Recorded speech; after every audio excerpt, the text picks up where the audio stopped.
Greetings, everybody, and welcome to episode 3 of Extreme Evocast, an all-purpose Pokemon podcast where we talk about news, info, and trivia all relating to Pokemon. So, this episode might be a little bit just kind of thrown together because I didn't have a lot of time these past few days to work on getting this episode all set and ready, taking notes on things and getting the idea all set. I did just have spring break, but I had so much to do over spring break, spending time with family, getting work done for school and all that stuff. I didn't really have a lot of time to do any of it. And as soon as I got back to college this week, I just got bombarded with work and all that. So I'm actually recording this the night before it's supposed to come out. Which, isn't a problem. I've done that one. I did that for last episode too, but that was just because I held off until then. It doesn't really matter, as long as I get it out, I suppose. But I do want to record them a little bit closer to the deadline than I would farther away, because that means I have more time to get news and updates and stuff out. I don't want to miss something, record it and then some big news drops and I don't have I have no way of putting that in the podcast until next episode, 2 weeks from it actually coming out. And if it's big news, it's it's probably going to die down by then. But we don't really have much news this episode. I want to focus more on the topic at hand than the news itself, just because there wasn't anything big really. We just got Sword and Shield teased and all that, so I didn't expect anything big coming from Nintendo or Game Freak. Kind of the biggest one, a few weeks ago, actually, right after the reveal of, or the release of episode 2, Black and White, Pokemon Black and White turned 8 years old in the US. So that's a good little milestone for Black and White. It's really been that long since Black and White. Black and White it's interesting for me because I know this might sound crazy, but I actually dropped out of being into Pokemon for a little bit. I kind of lost interest, very surprisingly. I don't really know how I did, but I lost interest in Pokemon around when Black and White came out, and I did end up playing them, but I wasn't super into it as I was before. So Black and White have always been kind of the Pokemon game that doesn't mean a lot to me. It means a lot to me. Every Pokemon game means a lot to me, but Black and White was always kind of the one that just kind of sat in the bleachers for me. I have played them after the fact multiple times. I played Black and White and Black and White 2. Black and White 2 was actually one of the games that I never played until after X and Y. I never got my hand on a copy, and I never got the chance to play it, but I have played it now. And like I said, don't get me wrong, I love Black and White and Black and White 2, but it was just kind of the unfortunate game that came out in the time when I kind of dropped out of Pokemon for a year or two, maybe less than that. I'm not 100% sure how long it was, but it was certainly a significant amount of time, enough for me to not super be into a Pokemon game for almost a big part of its lifetime. I really jumped back into Pokemon once X and Y got teased, and I was already kind of getting back into it at that point, so I was like, okay. But happy 8-year birthday to Black and White. Late 8-year birthday, because this is coming out almost 2 weeks afterwards, but still happy birthday to Pokemon Black and White. So some stuff about Pokemon Go real quick. There is Rayquaza coming to Pokemon Go raids. The next big legendary coming to Pokemon Go that they're trying to release every legendary before they reveal the next generation and all that, trying to give everyone a chance to get every Pokemon. I've been really slacking on my raids. I haven't had anybody to go with. A lot of my friends at college do play Pokemon Go, and I it's been a while since I've had a chance to go out with them and play Pokemon Go, but I think the last raid that I did was a Deoxys raid. It was an X raid. I went by myself, and I met with a bunch of people that were also going to the EX raid, but I haven't gotten a chance to get like Palkia, Groudon, Dialga, and now Rayquaza, and it's a little bit unfortunate because I don't know when my next chance of getting them is going to be. I really need to get like a raid group together so I can go out and get those Pokemon, because I have been trying my hardest to get every Pokemon in Pokemon Go. I'm almost done with the Kanto decks. The only ones I need left are like the region exclusives, which hopefully they do another region exclusive event where you can get like Kangaskhan and Farfetch'd and stuff from hatching eggs like they did a little while ago. I hatched so many eggs during that time, but I never got a single one, and I was so sad. They're like the last ones that I need for my decks, for my Kanto decks. But some more stuff about Pokemon Go. There is the spring equinox coming up soon, which means more grass types. More grass types will be appearing around. More research things related to grass types and all that stuff. Grass types will appear more frequently, so that should be exciting. So if anyone doesn't have a lot of grass types, doesn't have the gold medal for catching 200 grass types, well, then there you go. Hopefully that should help you, and a little bit of a celebration for the spring equinox, which should be exciting. Speaking of Pokemon Go, kind of, Meltan and Melmetal are getting some official merch coming to Japanese Pokemon Center stores, which hopefully come to the US soon, because I love me some Meltan and Melmetal, and I want some of that merch, that sweet merch. Related to last episode, I did briefly talk about the new Bulbasaur Funko Pop and how there had been chances at another Pokemon Funko Pop coming, presumably Mewtwo, but Mewtwo is actually not the one that we got this time. The one that we got that just got revealed is Charmander. Charmander is coming. Charmander Funko Pop is coming soon. It looks pretty cute. I like it. I like the Bulbasaur one a little more. That might just be because I like Bulbasaur more than Charmander, but to each their own, I suppose. And the last bit of news for this episode is this is coming from PokeJungle.net, of course. Thank you, PokeJungle. New Pokemon plushies revealed. The All-Star set coming to Pokemon Centers. I'm going to go through a list. PokeJungle at PokeJungle on Twitter compiled a big list in a Twitter thread showing all kinds of all of the new plushies coming, and I'll just quickly go through a list of them. There's not many, but it's Pyukumuku, Vileplume, Abra, Blossom, Butterfree, Mareep, Mewtwo, Munchlax and Snorlax, Spinda, Staryu, and Zeraora. I'm happy with these because they're giving a few normally forgettable Pokemon some light in the merch department. Like Staryu, just no other, not Staryu and Starmie, just Staryu, which I think is really interesting. Blossom and Vileplume, which I wouldn't really say a forgettable Pokemon, more so Blossom than Vileplume, but I am happy they're getting a little bit of love. And Mareep, Pyukumuku, which I love Pyukumuku, so I'm happy about that.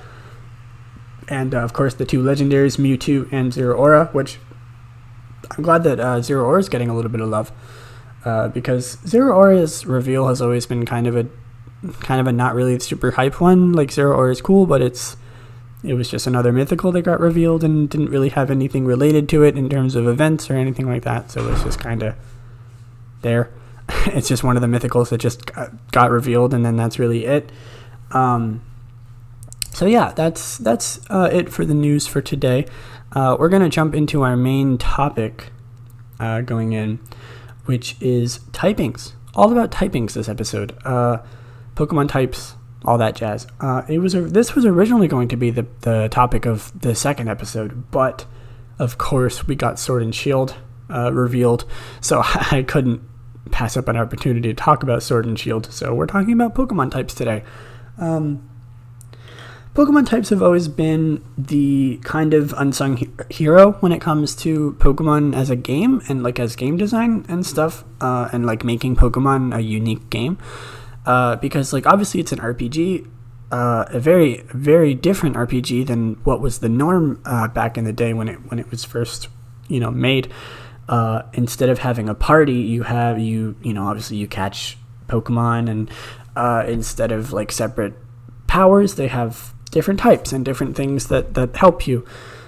And it really separates Pokemon, at least it did separate Pokemon from, it still kind of does, it really does. It separates Pokemon from, every other RPG out there, really, and why it's one of the most grossing video game franchises out there right now.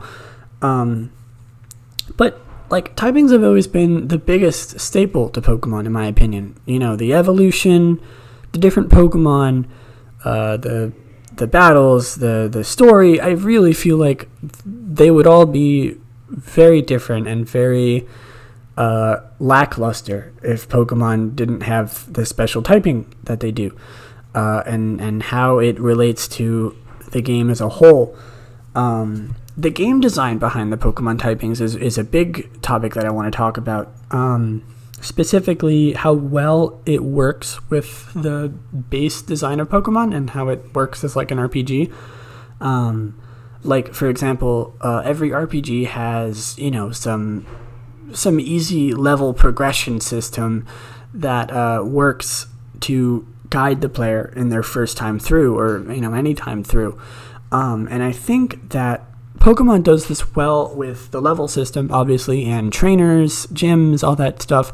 It works well to help, to keep the game fresh and to keep it to guide the player. But I feel like typing is kind of like a game, like a progression system that we don't really think about all that much, because right out of the, right off the bat, we get the first route is just normal type Pokemon, and the first, our starters, the grass, water, fire starters that we get, normally we don't see any other type of Pokemon like that until a little bit later in the game. The first route normally never, I don't think it ever does, has a Pokemon that's either grass, water, or fire that's available to the player to get. And I think that, first off, the starter Pokemon are a great tutorial for how the game works in terms of typings. It has a type triangle. None of the Pokemon, none of the fire, grass, water types are good against like the basic normal or flying Pokemon that you see in the first route, with the exception of the bug type Pokemon that you always see. But I really feel like the fire, water, grass starter triangle is a great way to introduce things in terms of, tutorial, game progression, all that stuff. And it really works with Pokemon's system, and like how just how the game progresses. Speaking of the bug type Pokemon that appear on the first route, along with like the normal and flying type, you never see any obscure Pokemon types like fairy, dragon, dark, ghost, steel, poison. Well, not poison. All those like obscure and arguably more powerful types, like dragon in this case, or ghost, or fairy.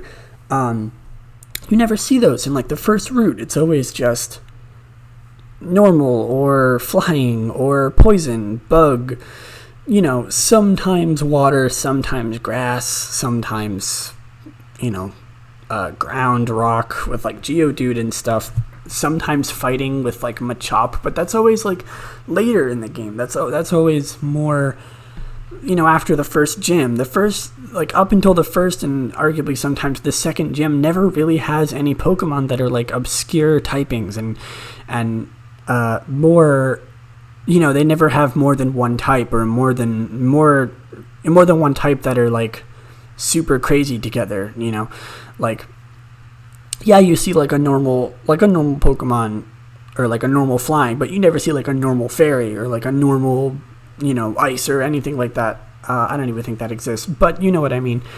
Like I feel like, especially in the beginning of the game, the progression of the types and how they introduce them to you, with like the most basic types being in the beginning, and then as you go through the game, fighting gym leaders, fighting different style trainers, they introduce the new types to you, and you never see any other of the obscure types like Dragon or Ice until very, very later in the game. Like, for example, in Johto, Gold and Silver, or Gold, Soul, Silver, the Dragon Gym is the last gym, and in Black and White, the Ice Gym is close to the end. In Kalos, it's the last one. Like, all these more obscure and more powerful types normally are found later at the game, because they might be a little bit difficult for players to understand if they just slap in all of the types right out of the get-go. Like imagine how much different Pokemon would be if the first Pokemon you could find on a route are Ghost, Fairy, Poison, like Psychic types. Like, that would be arguably too much to handle for somebody who just started the game. And I think that while it can get a little bit monotonous sometimes, just starting out with the same normal Pokemon, like the starter birds, the first route birds, the first route bugs, the first route like normal type Pokemon, they're always so basic and not sometimes uninteresting. But I think that it works really well in terms of game progression. And then, you have more types being introduced further in the game. Like, you start to get a little glimpse of like, rock types when you get to the first cave, and you get like poison types like Zubat. When you get into the first forest, usually before or after the first gym, you find more grass types, you find more poison types, all that stuff. And it introduces new players to more and more types and how they work together. Which is obviously going to be the biggest theme of this episode. Types, how they work together, how they work against each other, and just talking about it as a game mechanic as a whole, because like I said earlier, it's really, really important for Pokemon. So something I did want to talk about was how many of each type there are, because you think if you really wanted to make a game with types, some people might say that you would want to have equal number of Pokemon, have an equal number of types, like have the same number of type for, have like an equal spread of types. But I don't think that's necessarily true, because some of the more common types, the more basic types like normal, water, fire, flying, like they all have a large amount of Pokemon compared to other types, like the more obscure types like Fairy, Dragon, and Ice. Those are the three that I always keep coming back to, Fairy, Dragon, and Ice, because I believe those are the three with the least amount of Pokemon. That and Ghost. I do actually have a list right here. And I don't think, surprisingly at all, water is the most as of right now, with 133 Pokemon. This isn't counting the 3 starters that were just revealed, by the way, because this was made before Sword and Shield. I'm looking at a type chart, or a number of Pokemon per type on the Pokemon subreddit by user Mr. BKaneXTR. If you want to find that and look for yourself. I found it by a simple Google search, just looking up like how many Pokemon are there of each type. But it's an easy bar graph, and I think it's really interesting to see the spread of Pokemon types, because there's the most water, second is normal, and third is flying. And I think that's really to be expected, like I said, with the basic progression of Pokemon and how it goes throughout the game, because you want to have more normal types, you want to have more water types, flying types, things that are basic, things that everybody understands. It's a bird, it flies, it's weak to electric, basic things like that. And normal, obviously only having fighting as a weakness, is a very easy type to understand. Same with water. Arguably, all of the types are pretty necessarily easy to understand, but those more specifically. Now, the bottom Pokemon, the bottom types in terms of amount are Ice in dead last with 40, Ghost with 46 as second, and Fairy and Dragon tied for third, which I did want to talk about. I think it's really interesting that Dragon and Fairy have the same amount of types, or same amount of Pokemon, I mean, because obviously Dragon was introduced in Gen 1, and there's never been that many Dragon types, and Dragon type, like I said, has always been more of an obscure, powerful type. All of the Dragon types there's a lot of Dragon type legendaries, there's a lot of Dragon type pseudo-legendaries like Dragonite, Goodra, Komodo, all those types, all those Pokemon. They're powerful. They're big, powerful Pokemon, the Dragon types. There's not really many Dragon types out there, other than not fully evolved Pokemon that are considered weak. There's a lot of really strong Dragon types out there. And by adding Fairy, Pokemon was, Game Freak was hoping to remedy this because of how powerful the type was, because its only weakness is Ice in itself. So they wanted to kind of balance things out a little bit and add a little more variety and add Fairy type. And I think it fits really well that Fairy type has the same amount of Pokemon as Dragon, because Fairy was made as its counter, essentially. I think it's also really interesting that Electric is fourth least common type in Pokemon, only one more than both Dragon and Fairy, with 51 Pokemon.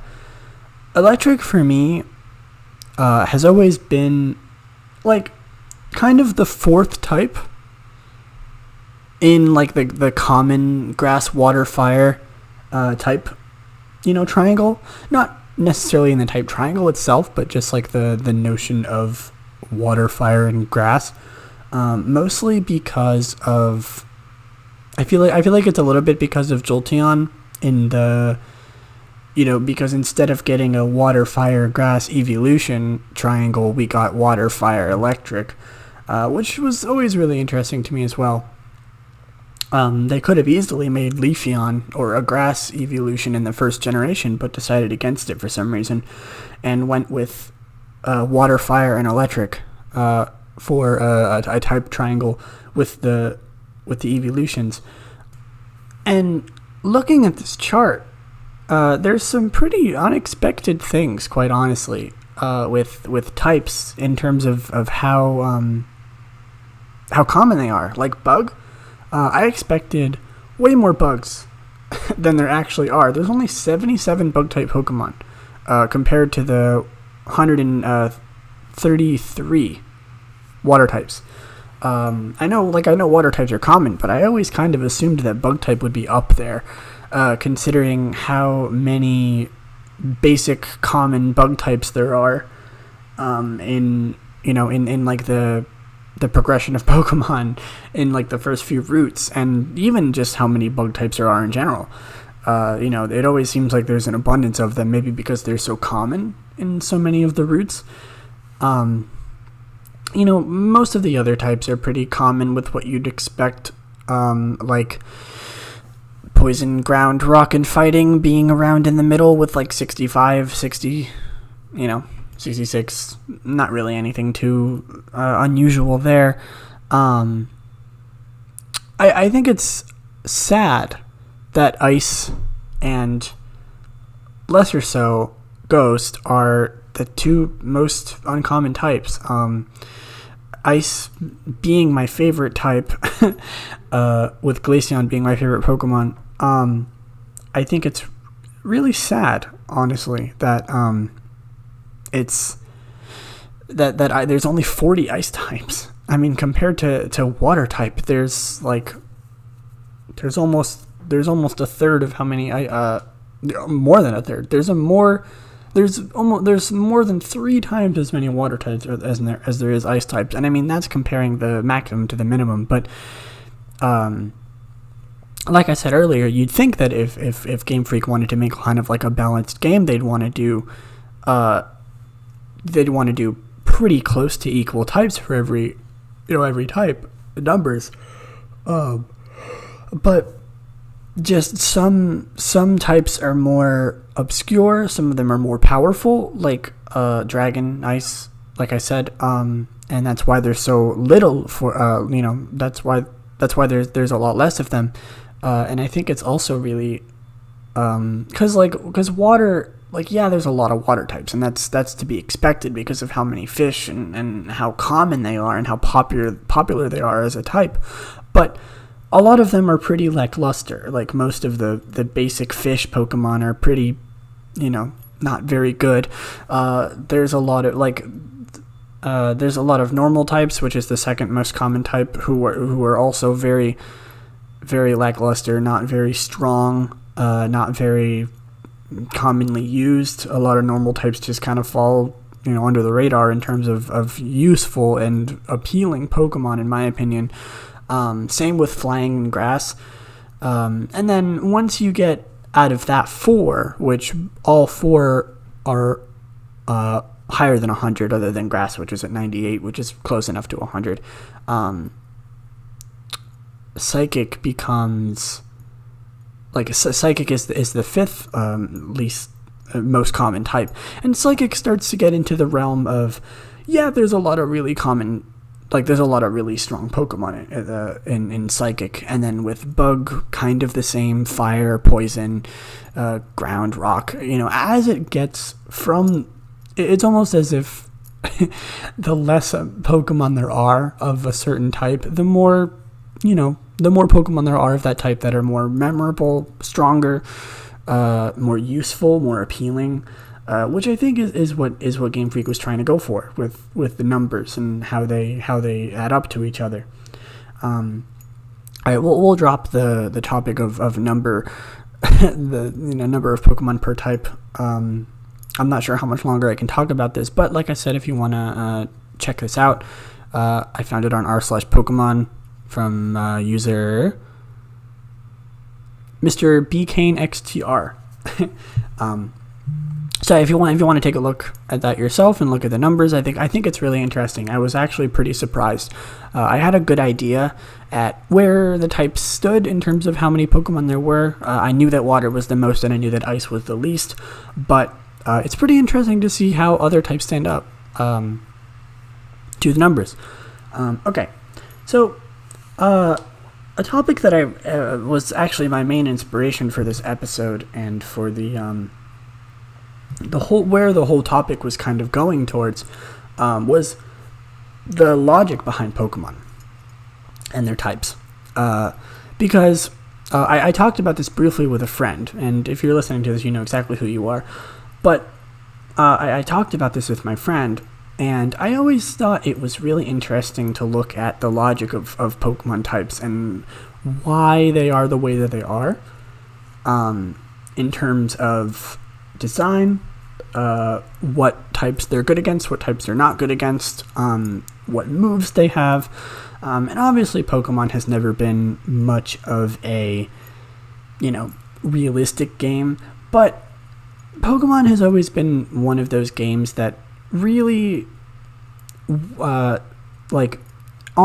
really on the line between realistic and fantasy, because it's in no way would I say that it's primarily a fantasy game, because there's so many things in Pokemon that are based on reality and biology and actual things, like almost 70%, I would say, maybe even more than that, like 80, 85, 90% of Pokemon are based on real things in the real world, animals, objects, myths, legends, all that stuff. There's not many Pokemon that I can think of that are just kind of things. Like, they all have an origin. They all have something that's based on something in real life. And obviously the whole concept and the whole story and design around Pokemon is a normal, human trainer and other human trainers in this world that looks a lot like ours, a lot like Earth, just catching these Pokemon and fighting them against each other. So it's never really gone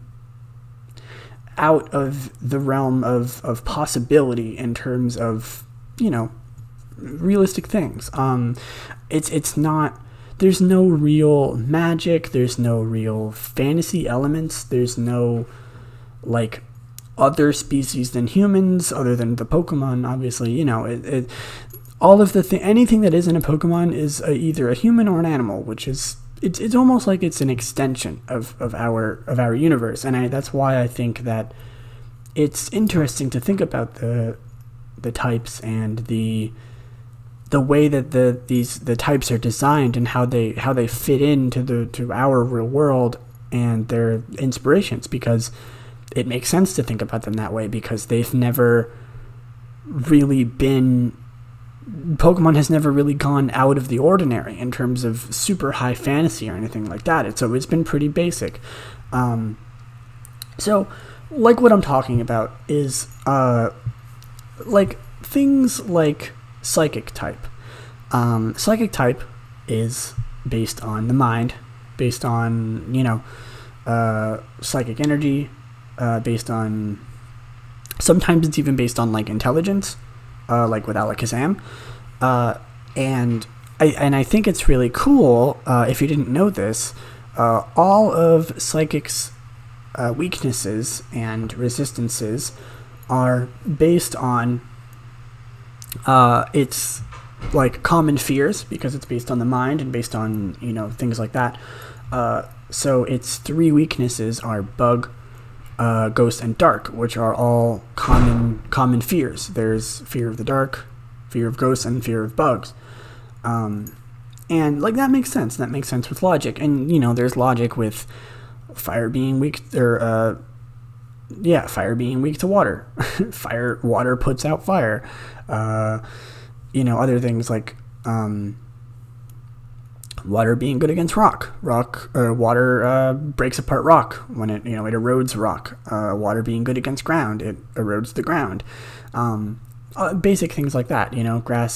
Ice being good against grass, because plants and grass can't survive in the cold.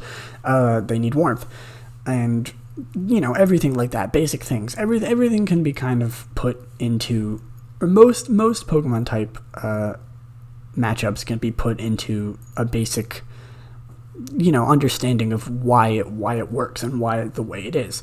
And then there's some more obscure ones that are based on either like folklore, things that are based on I'm not sure how to explain it, but for example, like with the fairy type. Fairy type is kind of the embodiment of good and the embodiment of, mystical fairy magic, essentially. And that's why it's good against dragon, because in, common fairy tales, and knight's tales, dragons are the main enemy that the good heroic figure is trying to slay. And I mean, that can be one of the reasons why fairy is good against dragon. There's lots of other interpretations you could put to it, but it kind of has a basic idea of why fairy is good against dragon, or why steel is good against fairy, for example. There's some other ones that are kind of tricky to understand why they are the way they are, and I think those are the most interesting ones. Like, for example, one that I really wanted to touch on: why in the world is Bug good against Dark? Is it because bugs can see in the dark? Is it because I literally have no idea. I have no idea why Bug is good against Dark. In my opinion, it doesn't make a lot of sense. There's other ones like Ground being good against poison, Psychic being good against poison. Let's see. Ice being good against ground is understandable, because ice can expand the ground. When water is in the ground and it freezes, it expands it, which makes sense. But those are the 3 that I wanted to touch on. Dark being good against Bug, or Bug being good against Dark, sorry. Ground being good against poison, and psychic being good against poison. There's lots of other ones that don't really make a lot of sense, but those three are especially confusing to me. For example, I just had one. I lost it. It's pretty hard to remember all of the type matchups and all that stuff, but like some of these things just don't make any sense. And I remembered it. Rock being good against flying. Like, it kind of makes sense. I mean, like, birds, like, I don't know. It doesn't really make sense. Like, a lot of people argue that, like, if you throw a rock at a bird, it's not going to do very well. But, I mean, if you throw a rock at anything, it's not going to do very well. It's just, it's weird. I don't really understand why rock is good against flying either, but there's a little bit of logic there, I suppose. Maybe, and who knows, maybe some of these things were just for balance reasons. There's not really a lot of, we don't really know what was going through their minds when they made these types and the type matchups that they chose. They could have made things a lot different. They could have made poison being good against ground. They could have made poison be good against psychic. They could have made flying be good against rock. they could have done lots of things different, and I think that it's interesting with the type matchups that we have now that don't really make a lot of sense why they chose it and what was going through their mind when they decided on these things. It's just something to think about, and I would love to know why they decided on these things, why they decided on some of these more obscure matchups, even recently with Fairy. Like, poison being good against Fairy, I feel like poison being good against Fairy was more of a balance reason, because poison has always been kind of an underwhelming type, and Fairy being new and kind of strong because it counters dragon and because it's so obscure. I feel like poison being good against Fairy kind of just makes sense on a balance reason, but I feel like there's also something to do with why it's good against it, and I wish I knew. I don't know, but I'm sure there's something to do with folklore and fairies and poison and how that works. Same with steel. I'm not really sure why steel is good against Fairy either, but I'm sure there's a reasoning behind that. I'm just not 100% sure what that is. So yeah, like, kind of just to conclude what I've been talking about here with type matchups, and like the logic behind them, I think that it's really interesting with what we got. Like I said, a lot of them are pretty basic. You can really kind of just imagine what things would be good against what based on their elemental properties in the real world and how they interact with things. Like fire being good against ice, fighting being good against ice, fighting being good against rock and steel, and it just makes sense. Some of them just make sense, but there's some of them that don't really make a lot of sense, and I those are the ones that are most intriguing to me, and the ones that I think that could generate a lot of topic and thought based on them. And I just think it's really cool that we got the types that we did, because we could have gotten other types. We could have not gotten fairy. We could have gotten like a light type. We could have gotten like a good type, because as you know, dark is evil in Japanese. It's the evil type instead of dark. So we could have gotten a quote unquote good type, instead of fairy, or we could have gotten anything else other than fairy. We could have gotten a sound type, like a lot of people have been, kind of the go-to idea that people come up with when people ask to come up with a new type is like sound, space, light, good, all that kind of stuff. More obscure things, but I feel like fairy was a good choice. And I feel like what we got was a good choice. I don't really know if any other type could be added. If any of them really make a lot of sense. If there's anything else that we haven't really covered, in terms of type matchups and basic elemental properties and things like that related to those types and how they interact with each other. I don't think there's anything else that we could add, and I'm happy that we got what we did, and I'm happy with the inclusion of fairy and steel and dark in Gen 2. I just think it's really interesting. Like, I could talk about these types for a long time. I love the type aspect of Pokemon. I love the way they work with each other. I love the thought behind them. I love the logic behind them. I love the logic, like the non-existent logic behind them with some of them. I think, like I said, I think it's really interesting, and I think it brings up a lot of discussion about why they work the way they do. Okay, so I briefly want to talk about Pokemon moves, because we've been talking about Pokemon types, how many Pokemon there are of each type, properties of each type, but we haven't been talking about moves, which is the second, big staple of Pokemon, and how it works in terms of how the moves interact with each other. I mean, if we had Pokemon types and we didn't have move types, then there would be no reason to have types in the first place, because, that's what interacts with the types, if that makes sense. I don't really have anything to talk about in terms of just Pokemon types in general, but I do think what is really interesting is the exceptions to Pokemon types. Every Pokemon has a type. Every move has a type. That makes sense with how it works.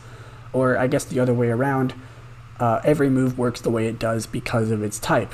Fire types burn things. They have a lot of moves that are related to burning things, fire, infernos, blazing, all that kind of stuff. It just makes sense, Water types are based on things like, bubbles, grass.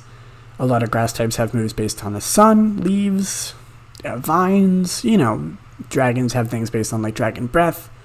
Fighting types have a lot of punching moves and kicking moves and physical moves. And a lot of the moves just make sense. But there are a few exceptions to the way that the Pokemon moves work.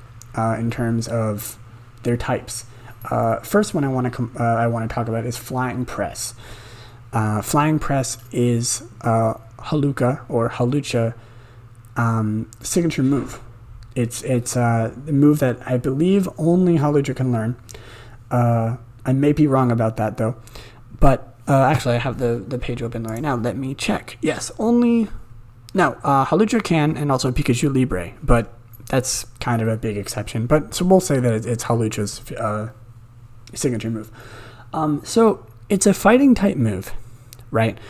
But it is super effective against things that flying would normally also be super effective against. It's not considered a flying type.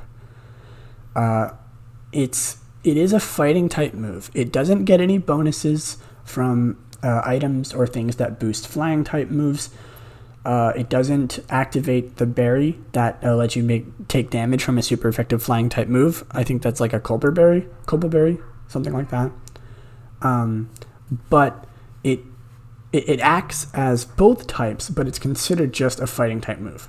So it still does super effective damage, like quote unquote super effective damage against grass, fighting, and all that flying is normally good against, but in all intents and purposes, in terms of how it reacts to items, how it reacts to other outside forces other than attacking a Pokemon, it's considered just a fighting type move.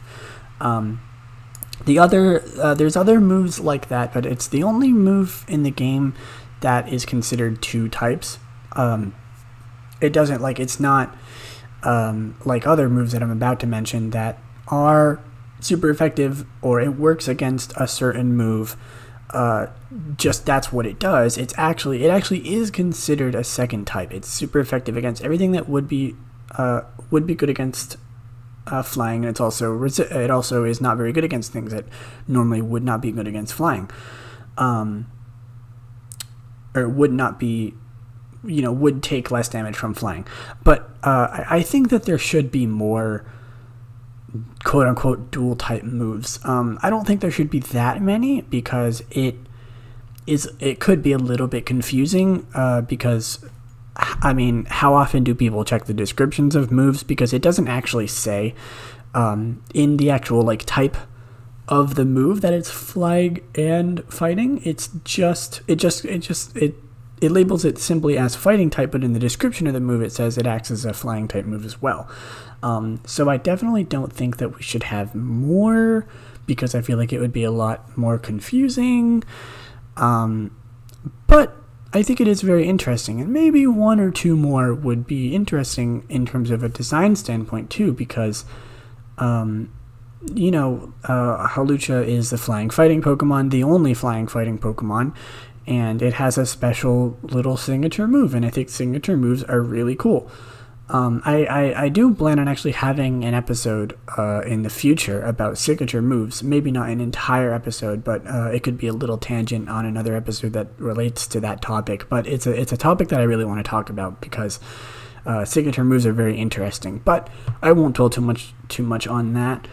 I do want to talk about some other moves that are considered exceptions when it comes to moves and their types, like for example, Freeze Dry.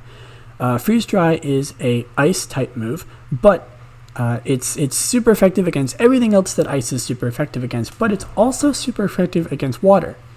That's about it. It doesn't have any other attributes than just that. It has a chance of freezing, I believe. It's just an ice type move, does damage, but it's also super effective against water types. It's a very helpful move. I think it's really cool. I think it makes a lot of sense when it comes to ice type moves. I think it's a really creative move in terms of design and in terms of usefulness. I've actually had a pretty decent amount of use for it in, like, say, competitive Pokemon. I think it's a really cool move, and I hope we see in the future more moves like that, like Freeze Dry. I really like Freeze Dry a lot. And then the last move that I wanted to talk about that's kind of an exception is 1,000 Arrows, which is Zygarde's signature move. It's a ground type move, but it hits flying type Pokemon, or it hits Pokemon that normally would not be hit by ground type moves, like Pokemon with Levitate, Pokemon that have a air balloon, Pokemon that are flying type. It just hits them. That's it. It's a ground type move that Zygarde can learn. I believe maybe some other Pokemon might be able to learn it, but it's Zygarde's signature move, and it hits Pokemon that normally wouldn't be able to get hit by ground type moves. But I feel like there should be more moves like these three. I believe these three are the only really super complex and interesting moves that do other things that kind of go against the norm in terms of their types. There might be some others that I missed, but these are the three that I think I should mention.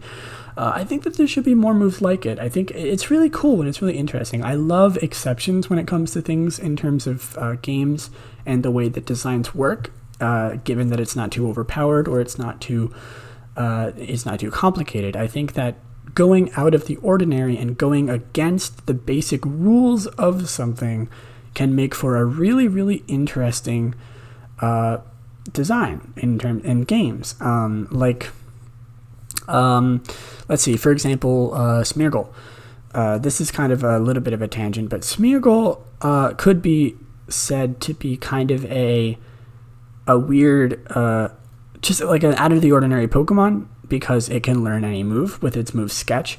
And I think that kind of like for example, this goes against the notion that Pokemon have set move sets and they can only learn certain moves. They can't learn every move. They only have a certain amount of moves that they can learn through TMs, by leveling up, by breeding, by egg moves, by move tutors, all that stuff. They have a limited amount of moves that they can learn, and that's what makes other Pokemon usable.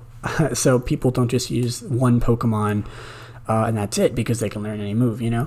And I think that's what makes Pokemon so unique and so like mix and matchable in terms of party members, in terms of Pokemon you like using, all that stuff. And I think it's really cool that Smeargle is kind of an exception to this because like Mew, it can learn any move in the game. It just has to see the move first. But this is what I mean when I say exceptions to basic rules, because this, like I said, goes against the norm of Pokemon having set movesets. And I think that moves like Flying Press, Freeze Dry, and 1,000 Arrows are a really cool exception that can do for some really creative things and some really interesting things when it comes to strategizing Pokemon battles and all that stuff. So I think that there should be more moves like it, and also more moves that follow the exception rule in terms of types and how, not necessarily just types, but how they interact with things in battle, and maybe even outside of battle. Who knows? Moving on, I briefly wanted to talk about Stab, which stands for Same Attack Type Bonus. This is a really cool mechanic in Pokemon, and if you're not aware of what this is, Same Type Attack Bonus, or Stab, is the mechanic that Pokemon that use moves that are the same type as it get a 1.5 times modifier added to the damage of their move. So a Water-type Pokemon using a Water-type move with a 100 base power would become a 150 base power move. Well, it wouldn't become a 150 base power move, but it would do 150 power because of same type attack bonus. And this is interesting because it kind of makes Pokemon with moves that have the same type as them, which is the norm for Pokemon of types. It's almost like the rich get richer in that Pokemon are rewarded for doing what they're already good at, which means they're rewarded for using moves of their own type, things that they're already, probably going to do because of type matchups and all that stuff. And it's interesting because if we didn't have same type attack bonus, Pokemon would be less inclined to use moves that are of their own type. Maybe Game Freak would have balanced this out with having some Pokemon with some different moves of different types if there was no such thing as same type attack bonus. But I like same type attack bonus because it adds like a more defined setting, like for Pokemon with Pokemon and their types. Pokemon can use moves of their own type and do more damage. It rewards them for doing what they're supposed to do. And I think it's a good game mechanic in terms of Pokemon. This is similar to same type attack bonus and other more complex game mechanics when it comes to Pokemon typing. But I want to briefly talk about the physical special split and mostly how it affected Pokemon as a whole, but also Pokemon competitively. So if you don't know what the special physical split is, in Generation 1 and 2, moves of a certain type would always do the same category of damage. There was either physical, special, or status. Status is not applicable here because there were still status moves of certain types. Status moves would always do this status category. But there's physical and special, which correspond to the special defense, special attack, and defense and attack, respectively, with special and physical. Like, say, Water Gun is a special move, so a Pokemon with a higher special attack using Water Gun would do more damage because it's a special move than if they used... if a Pokemon had a really high attack, but they used a special move like Water Gun, it would not do as much damage if they had a really low special attack because it's a special move. But in Generation 1 and Generation 3, actually, I said Generation 3 earlier, but Generation 1 and all the way to Generation 3, each move had a specific category, and every single move would do that type of damage. So, I'm going to go through the list here. So the physical types were normal, fighting, flying, poison, ground, rock, bug, ghost, and steel. And the special types were fire, water, grass, electric, psychic, ice, dragon, and dark. So this is really interesting because that means that, say there was a move like Fire Punch. In Generation 1 through 3, Fire Punch is considered a special move, which makes absolutely zero sense because it's a punch. It's a physical attack. You're hitting them with your fist that's on fire. It's a physical move. But because of the way that the damage categories worked, fire was a special type, so every single fire move, regardless of what it was a special move. So basically a fire-type Pokemon with a really high attack was pretty much useless because all of its fire-type moves, which it wouldn't benefit from the same type attack bonus if it used a non-fire-type move, so it was inclined to want to use fire-type moves, a fire-type Pokemon with a really high attack would not do good because it doesn't have a good special attack, and none of its moves would do very much damage because all of its fire-type moves were special. A really good example of this was Flareon. Flareon is... I'm going to look this up real quick because I'm not 100% sure on this. But I know that Flareon is a good case of this. Flareon has a really good attack, 130, and its special attack is 95. This was also the case in Generation 1 through 3.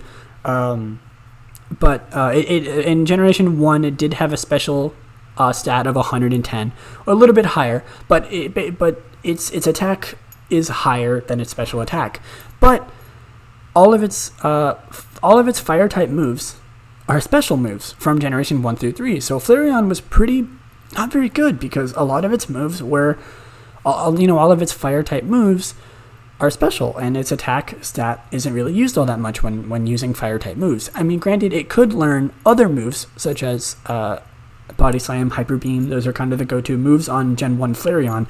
But if you're using a fire-type Pokemon, you'd want to use a fire-type move, because there's a lot of other Pokemon that do use normal-type moves like Body Slam and Hyper Beam a lot better than it can, mostly because its speed is pretty low and it's just generally not a very good Pokemon. But this was a great example of how the physical special thing worked in Gen 1 through 3 and how it affected certain Pokemon, such as Flareon.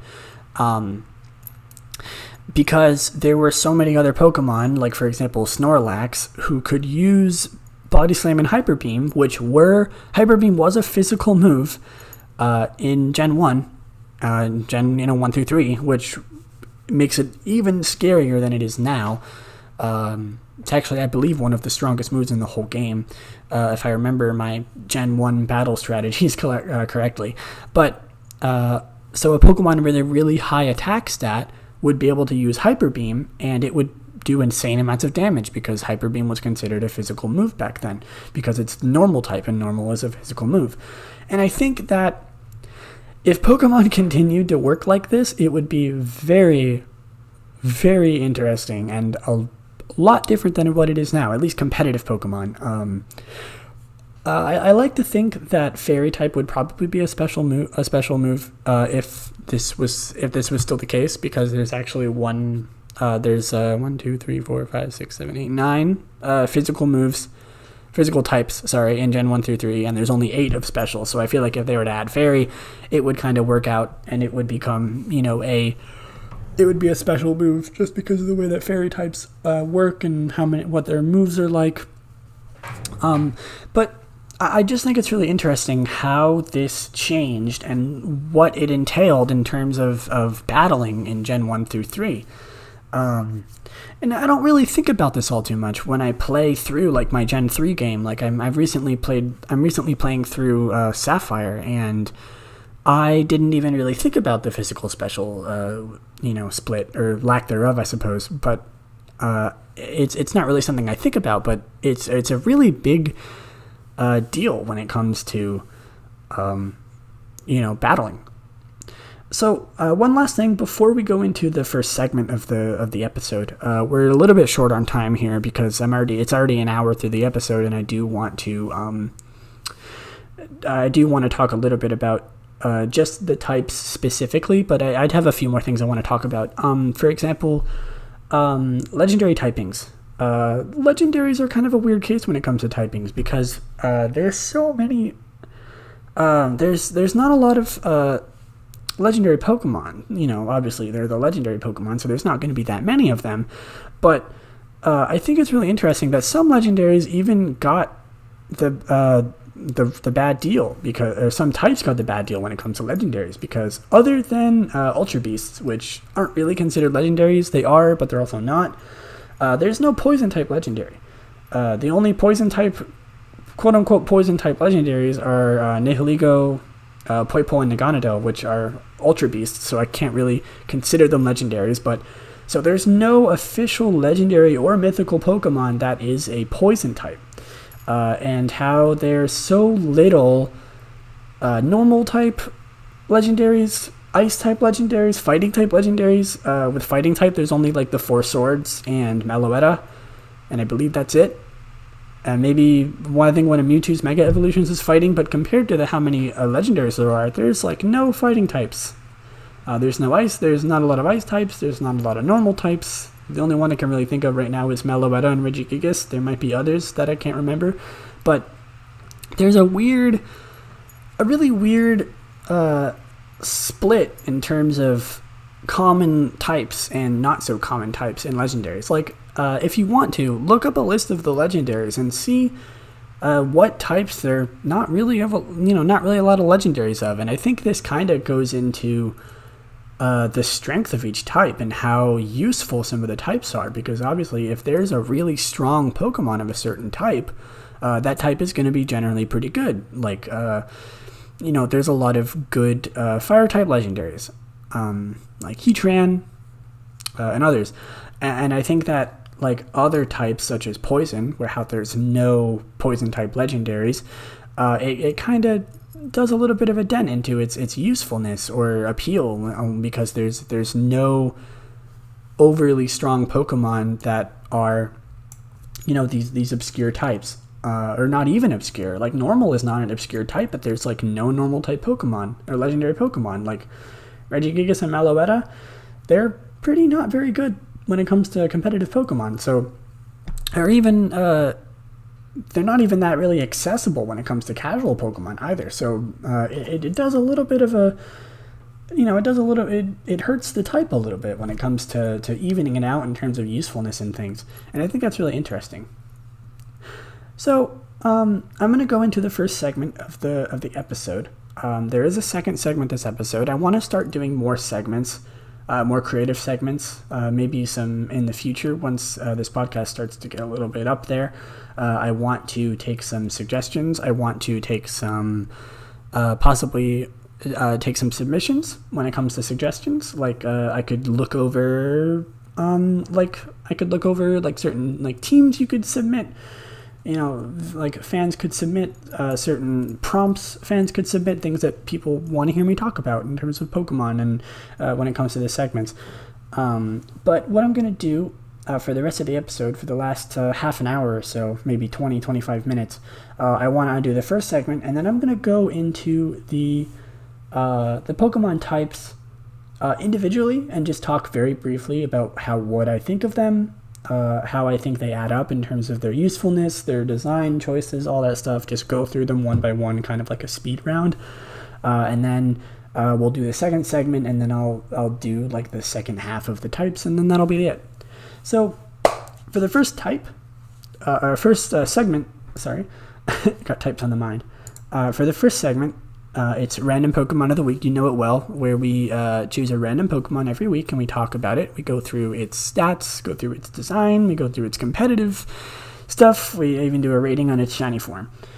So this week's Pokemon is one that I'm very excited to talk about. It is Lunala. So Lunala is a Psychic Ghost Pokemon. It is the box legendary for Pokemon Sun and Moon and Pokemon Ultra Sun and Ultra Moon. It is the Moon Pokemon with an E at the end. Moon with an E. It is number 792. It obviously appeared in Gen 7 with, Sun and Moon. It's the box legendary with Solgaleo. So I really want to talk about how much I love the legendaries of Gen 7. Mostly, though, I just want to talk about Lunala and its design. I love Lunala's design. I like Lunala's design a lot more than Solgaleo. That's just because I think that Lunala has a lot more creative design than Solgaleo. But don't get me wrong, I absolutely adore Solgaleo. But I really like Lunala just in general because, it's a moon bat. It's also the only legendary Pokemon, other than some Ultra Beasts, or one Ultra Beast, to evolve. It evolves from Cosmoem, who evolves from Cosmog, It could also evolve. Cosmoem can also evolve into Solgaleo. But I think nobody really talks about that all that much. That the box legendaries, the main legendaries of Pokemon Sun and Moon and Ultra Sun and Ultra Moon, are, they can evolve from a Pokemon. Because that's always been like the staple of legendary Pokemon. How they don't evolve, how they don't, they're just there. They're these genderless, unevolving Pokemon that are powerful. But Lunala and Solgaleo go against that in another exception. Exceptions seem to be the theme of this episode. It goes against that, and it evolves from Cosmoem and Cosmog. I'm not going to talk about Necrozma's forms with Lunala and Solgaleo. I'd rather talk about that in the when Necrozma is the Pokemon of the week. But I will talk about its shiny form real quick. Let me get a look at this. Its shiny form is really nice. It's like the dark red with the black, and it keeps the yellow. Very, very, very nice. I'm not actually sure that shiny Lunala is possible to get in the game right now, but in terms of design, I gotta give it an 8 out of 10. That is a really nice shiny. It reminds me of Yveltal, just because of the way the color scheme and the way that it looks. It looks really good. I love it. I think Lunala, shiny Lunala looks really, really good. So that's my official shiny rating for Lunala.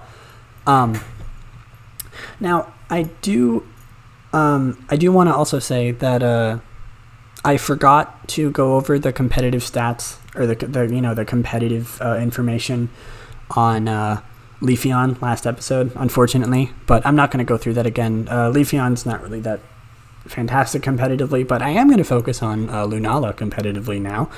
Lunala is an Uber, being how most legendaries are. It is a very powerful Pokemon.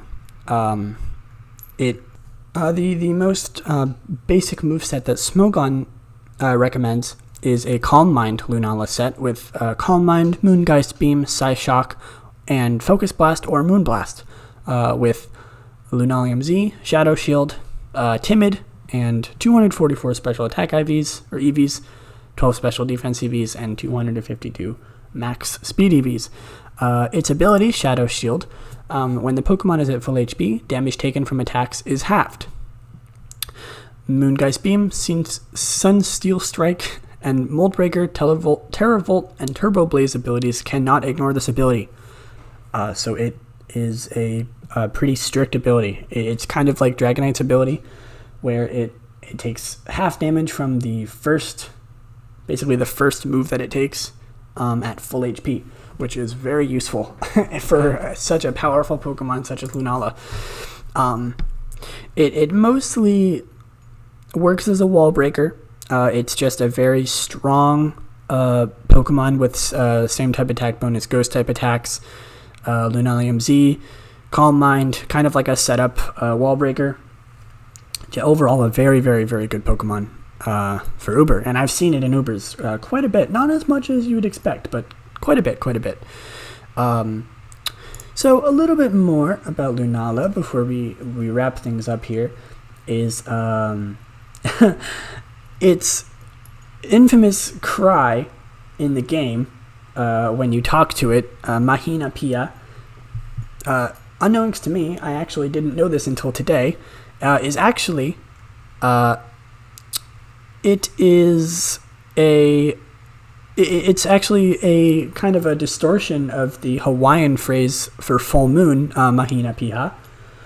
So that's really interesting. I always thought that it was just Pokemon giving a legendary Pokemon just some random scream for its dialogue, but it actually means something. It's actually a distortion of the Hawaiian phrase for full moon, which is the motif around Lunala. So that's going to wrap up the random Pokemon of the week for this episode. We do have another segment coming up in just a few minutes here. I thought that I would kind of leave them for the end because I didn't want to stop myself from losing my train of thought in terms of the type because I had a lot of stuff that I wanted to cover. So I kind of scooched everything over towards the end. I hope that's all right for you guys. But let's move on to going through the individual types just for a little bit. I want to talk maybe like not even 30 seconds about each type and what I think about them. This is going to be sort of a speed round because I don't have very much time left in this episode, but I just want to go through each of the types, talk about very briefly what I think about them. So starting off with water type, there's quite a bit of them. Obviously the most common type, little too many fish in my opinion, but it is realistic, I suppose, because there's a lot of fish out there, a lot of water related things in the world, so it sort of makes sense that water is the most common type, and there's so many of them, and it's very popular. It's a very popular type, so I'm honestly not surprised. I like water type a lot. Fire type is the polar opposite to water. Fire is a lot less common than water and grass, which makes me kind of upset because I really like fire type. It's not one of my favorites, but I like all the types. There's not really a type that I dislike the most, but I do really enjoy fire type. I think there's a lot of really, really cool Pokemon, specifically a lot of cool, really powerful Pokemon, a lot of cool starters with fire. Some of my favorite starters are fire type. But overall, definitely my least favorite of the three starter triangle types. Grass type is another one of the really common types, up there with water. I think it's the fourth most common type.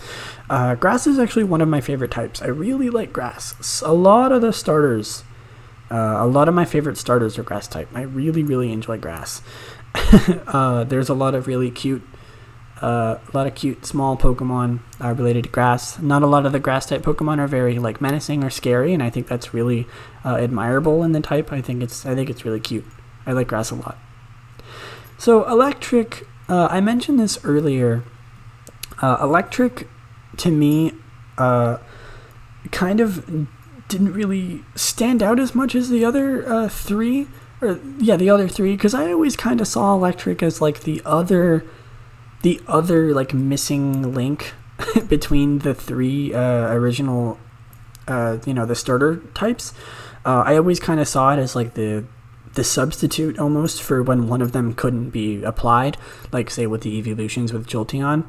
And I think that electric deserves a little bit more love. There's a lot of really cool electric type Pokemon out there. So psychic type isn't one of really my favorite types. Psychic is pretty cool. I like it.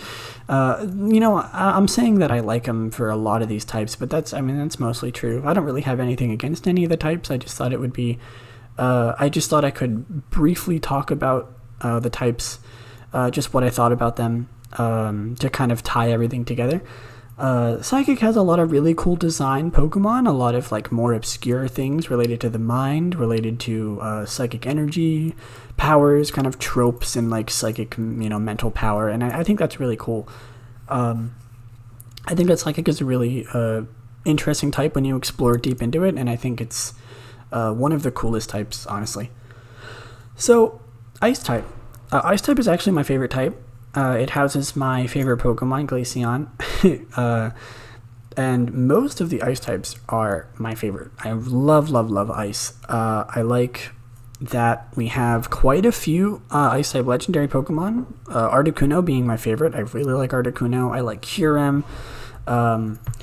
But Ice has always been the underdog. There's not a lot of Ice type Pokemon.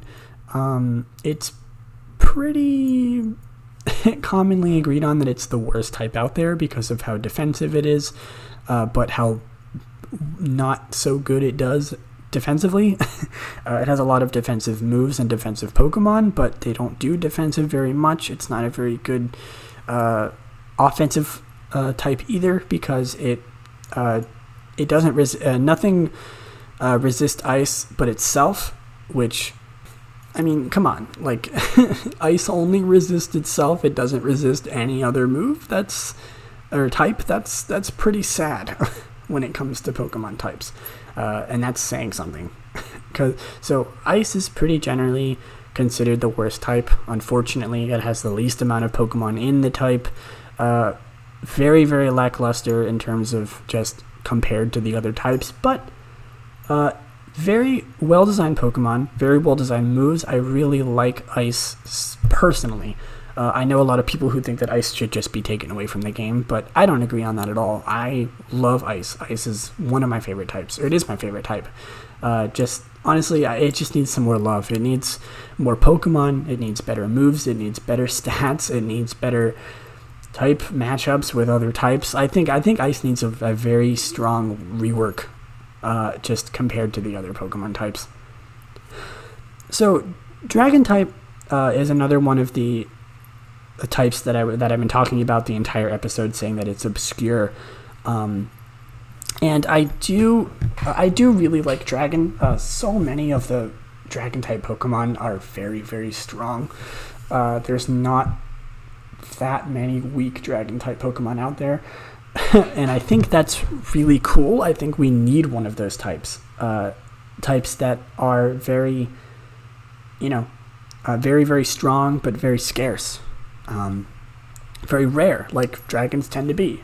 I think that it just fits really well as a type. I think it doesn't really have anything wrong with it. I think its whole motif about not having many, but what there are is very, very strong and very menacing, was very well designed. And I think also that the combat, the counter to it, Fairy, was a great addition to kind of tie in like the lore, I suppose, of the types and like how they work together. So I do really like Dragon. I think Dragon is a very, very strong and very, very well designed type. Paired with that is Fairy type, which Fairy is also another very, very well designed type in my opinion. Added later, not added until Gen 6, and then got some of the Pokemon that were released earlier, most of them actually were turned into Fairy type, like Jigglypuff, Clefairy, just to name a few. Fairy type is honestly one of my favorite types. I think that it was a great addition. It kind of blew everybody out of the water when it first got revealed, because we never really thought that we were going to get another type. But I mean, hey, a new type, that's always really exciting. I actually hope that we get a new type in Gen 8. I think that would be really cool. I think that would be extremely fun. But we might have a few problems coming up with ideas for, potential new types for the Fairy type. So Dark type, I really like Dark type. It's one of those types for me that have always just been kind of in the back. I never really paid much attention to it, but as I look at more of the Dark type Pokemon, I think they're very well designed, and I like the fact that it's evil type in Japanese. I think that's really, really cool. And I think it's very just a lot of the Pokemon are very well designed, very cool. I love the moves that are accompanied with Dark type, how they're all about like revenge and payback. There's a move called payback. Like they're all like petty, evil, dastardly things that you're doing to the enemy, and I think that's very, very cool. I love that Dark is a type even to begin with. I think it's one of the more types that if you were brainstorming 18 types to come up with for like a game like Pokemon, I'm not really sure if Dark would be one of the ones that would be that would be thought of. I think Dark is a very creative design, and not to mention that it wasn't added until Gen 2, which is probably the reason, because it's kind of obscure. It's kind of not. It's not easily thought of when you're thinking of these types of things, and I think that's what makes it so nice. So for the second segment of today's episode, I would like to introduce a new segment called Move Tutor, where we go over a random move, very similar to the random Pokemon of the week, but I wanted to add a second segment, one of the second segments. I'll probably flip-flop between certain segments, but they'll always be the random Pokemon of the week. But I think the second segment of the episode could kind of, go back and forth between a few set segments to mix it up a little bit, but I think one of those I want to do is Move Tutor, where we go over a random move every episode and talk about its competitive attributes, talk about how useful it is in casual play. So this episode's move is Follow Me. Follow Me is a move that in double battles makes it so any move that was used on another Pokemon, your other Pokemon in the double battle, it is directed to the Pokemon that used Follow Me. It is a priority of +3 move, so it almost always goes first. Before certain other priority moves such as Extreme Speed, I believe. But it also works on even if the target was a friendly target. So if a Pokemon is using a move on their partner in a double battle, it would instead be moved to the Pokemon that just used Follow Me.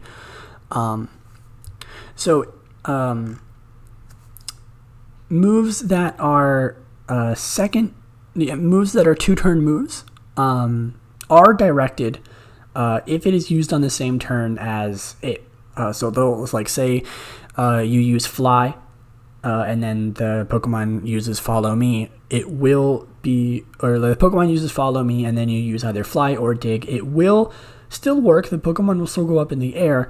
But say if a Pokemon is already up in the air, and they use Follow Me, the move will still attack the Pokemon it was originally going to. It only works in the beginning of the move. And Follow Me also does not redirect Future Sight or Doom Desire as of Generation 7. When powered up by Normalium Z into Z Follow Me, all of the user's lowered stats are reset. So it removes all of your stat changes, or lowered stat changes, not raised stat changes. So in terms of usefulness, it's mostly just used for cheese strats and competitive doubles, is what I've seen. I've never seen anybody use it casually because it's Follow Me. It only works in double battles. It's one of those moves that only works in double battles, and it has no effect in single battles. It also works in triple battles, but so it's more of a cheese move. It can be used for some cool setups. I've seen some things, but overall, not really that useful of a move. Just for some cool things, but in terms of usefulness, it's not great. Just some last minute little tidbits about the move. It has 20 PP. It also is not a TM, ATM, or Move Tutor move, and it can only be learned by a very small set of Pokemon. Clefairy, Sentret, Furret, Togepi, Togetic, by level up, by breeding, Pachirisu and Riolu, by event, Pichu, Squirtle, Jirachi, and Pachirisu, and that is it. Those are the only Pokemon that can learn these moves. And that also just kind of, turns it into a not very great move, because only a few Pokemon can learn it, and it's only used in double battles. So, it's a move that I've always known about, and I've always thought was really interesting, but it's just not very good. It makes sense, being a move that redirects moves in double battles, which is pretty, basic. It's a pretty basic move. It's easily understandable, but it's just not used all that much, unfortunately. So, I hope you enjoyed that. The second segment of the episode is kind of a short one, mostly just because this Follow Me isn't really that extensive of a move to talk about. But hopefully, we'll see Move Tutor later later episodes and talk about some more interesting and cool moves. But I do want to keep it random every time, just to keep it interesting and highlight some not talked about very much moves. I hope you enjoyed that segment. Hopefully we can add it to the rotation. I'll try and think of some other segments, but I really do enjoy that segment, and I think that it's an interesting one. So before we end the episode, I want to quickly go over the last 9 types that we didn't talk about before the second segment, and then just a very, very quick conclusion plug, and then we'll end the episode. Normal type. Normal type, I really like normal type. I think it makes a lot of sense. Being a normal type move. Being a normal type, I mean, it's just normal. It's the normal type, It makes sense. It's the basic of it's the most basic of the basic. It's the second most common type out there. There's not really much to say. I think it's a nice type. There's a lot of pretty nice Pokemon. It's not too interesting. It's not too powerful. It's just normal type. It's kind of the base type for all other types, pretty much. Fighting type, kind of on the same realm as normal. Doesn't really have a lot of weaknesses. It's just kind of a basic type, but it's the go-to physical type, essentially.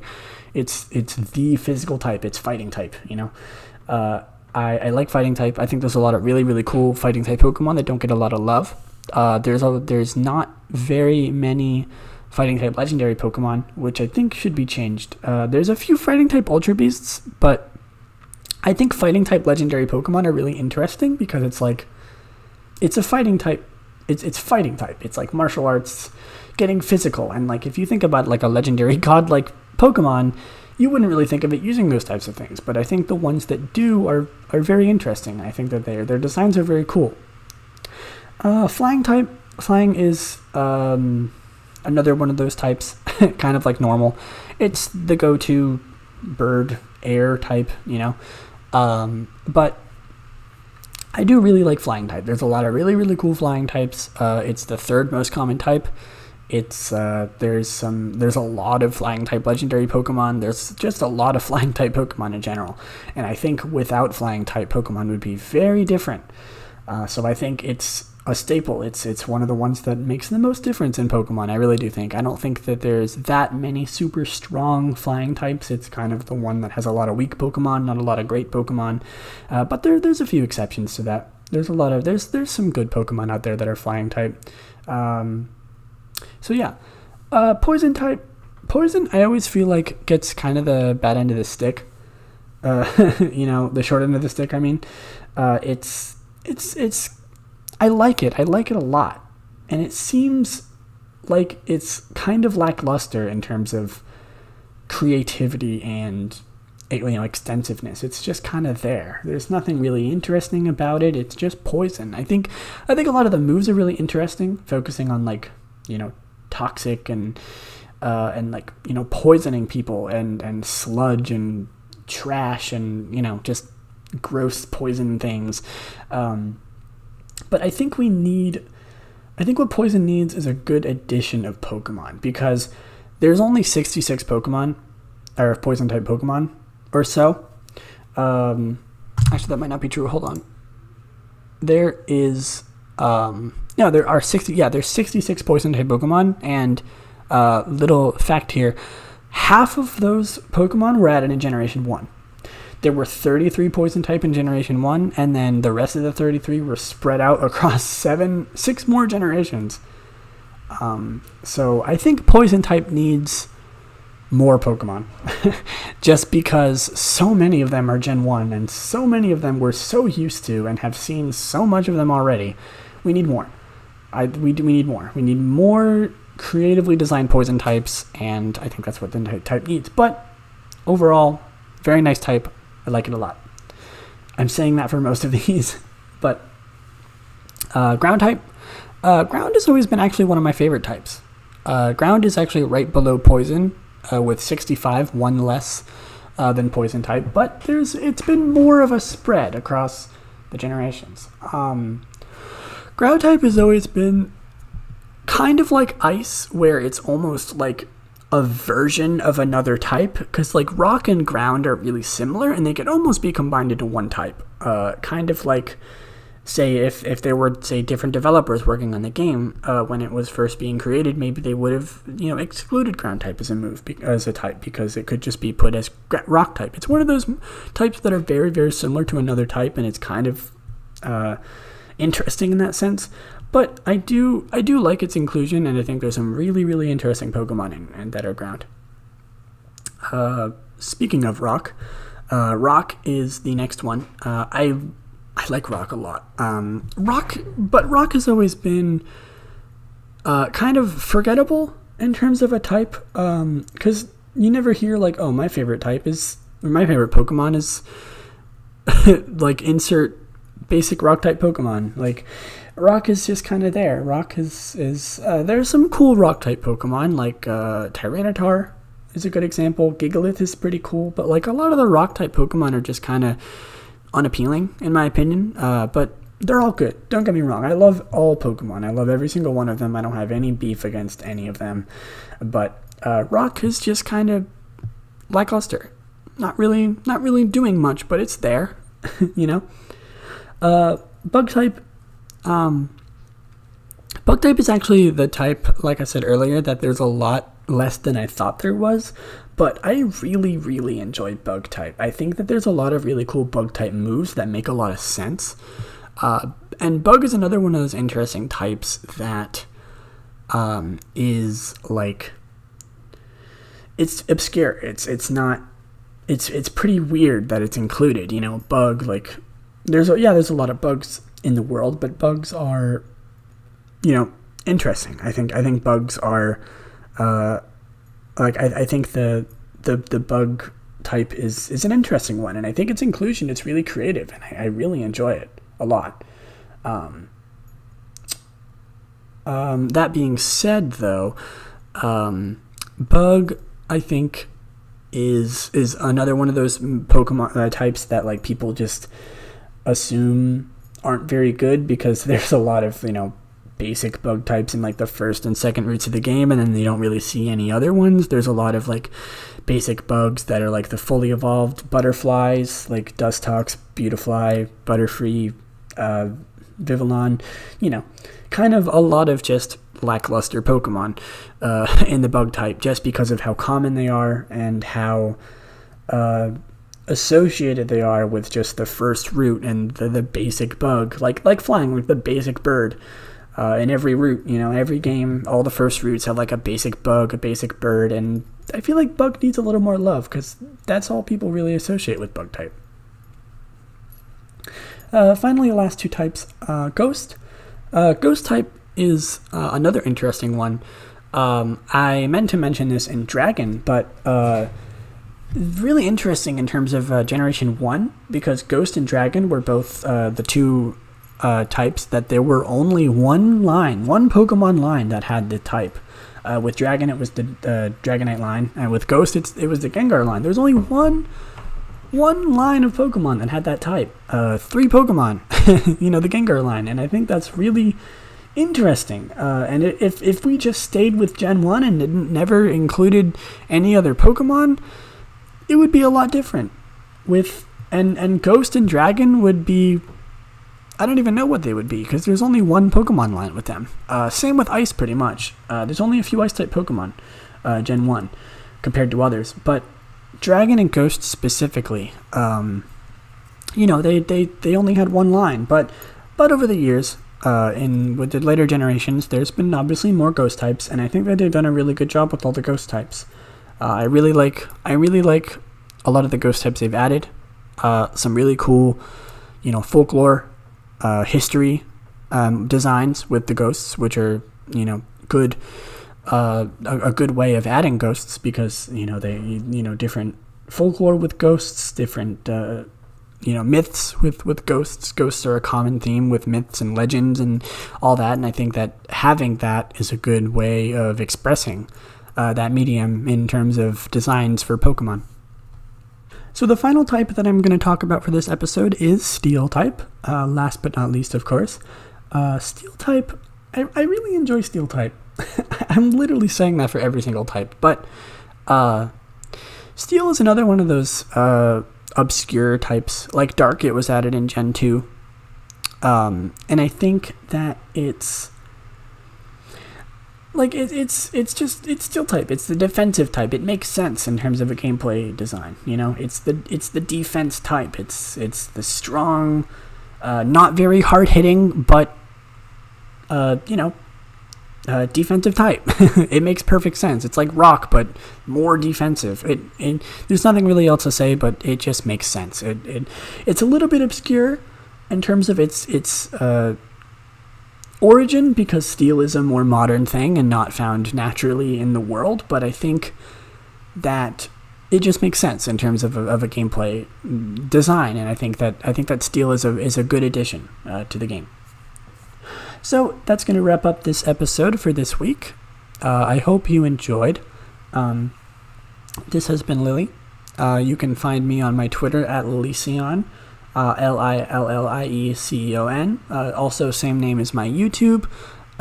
You can support me on Patreon, which is also same as my Twitter and YouTube. If you are enjoying the podcast, I would extremely recommend that you give me a rating on iTunes, or you support me on Patreon. By backing me, you get some extra perks on my Discord server, or even just joining my Discord server. I do have a Discord server where I talk about my art, the podcast. I talk with my friends. I talk with fans of my work. It means the world to me that I'm getting support for this, and support just in general for my creative outlets. So if you can, I would very much recommend that you support the podcast, support my channel, support my art, all that things. If you enjoy it, of course. I'm not going to make you, but it would extremely help. Even just a little bit of feedback on the podcast, on a comment on YouTube, or a mention or a DM on Twitter. Anything helps. Anything that would make this podcast more entertaining for you all would mean the absolute world to me. So I hope you all enjoyed. This has been Lillieceon, and I'll catch you next week. Bye.